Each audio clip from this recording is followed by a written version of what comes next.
বর্ষাকালে ঘেরের পাড়ে কীভাবে লাউ চাষ করবেন এই ভিডিওটি দেখুন। আসসালামু আলাইকুম প্রিয় কৃষক ভাইরা, এই দেখুন বর্ষাকালে ঘেরের পাড়ে লাউ চাষ। এই দেখুন কত সুন্দর লাউ ধরছে বর্ষাকালে, প্রতিটা গিটে গিটে লাউ আছে। এই ভিডিওটি সম্পূর্ণ আপনারা ধৈর্য সহকারে দেখুন। আর কিভাবে আমি এই বর্ষাকালে লাউ চাষ করছি সব কিছু এই ভিডিওর ভিতরে আপনাদের জানাবো।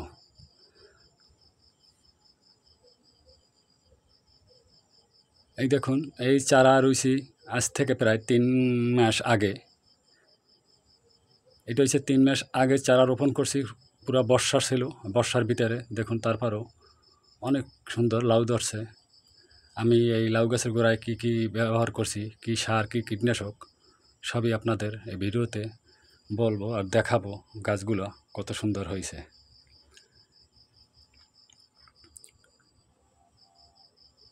দেখুন এখানে মাত্র আমার 4টি গাছ আছে। আরও গাছ রোপণ করছিলাম, সেটি বৃষ্টির কারণে মারা গেছে, রাখতে পারিনি। এই 4টে গাছের গোড়ায় আমার পুরনো মালচিং পেপার ছিল, সেইটা ব্যবহার করছি। এই বিধায় গাছটি বাঁচিয়ে আছে, গোড়া পচে নেয়। এখন গাছগুলো এখনও সতেজ আছে, সুন্দর আছে। আবার পরে আমি লাউ চারা লাগাইছি, লাউ গাছ বড় হয়েছে, সেটাও আপনাদের দেখাবো। ঘেরের পাড়ে এক সাইড দিয়ে প্রায় 30 পিসের মতো লাউ গাছ লাগাইছি, সেটা কত বড় হয়েছে সেটাও আপনাদের এই ভিডিওতে দেখাবো। কী কীটনাশক ব্যবহার করছি সেটাও বলবো। আর দেখুন অনেক জালি আছে এই লাউ গাছের ভিতরে, প্রচুর জালি। আপনারা এই বর্ষাকালে ঘেরের পাড়ে প্রথম গর্ত করতে হইবে। গর্ত করে 1.5 ফুট গর্ত করলেই হবে।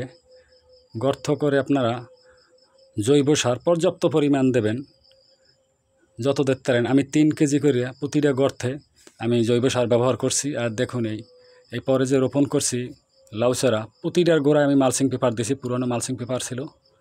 এই গাছের বয়স হয়েছে প্রায় 35 থেকে 40 দিন। 40 দিনের ভিতরে গাছ অনেক বড় হয়েছে। আমি পেঁপে গাছের ভিতরে ফাঁকে ফাঁকে এক একটা গর্তে 2টা চারা লাগাই গেছি।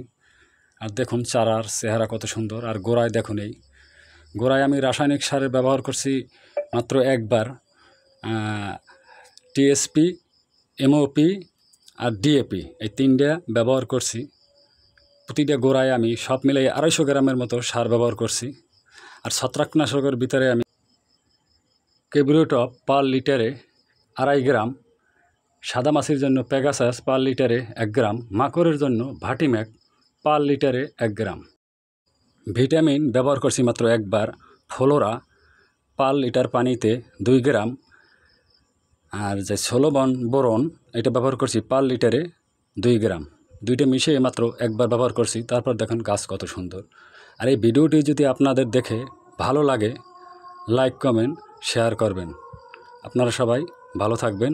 আল্লাহ হাফেজ।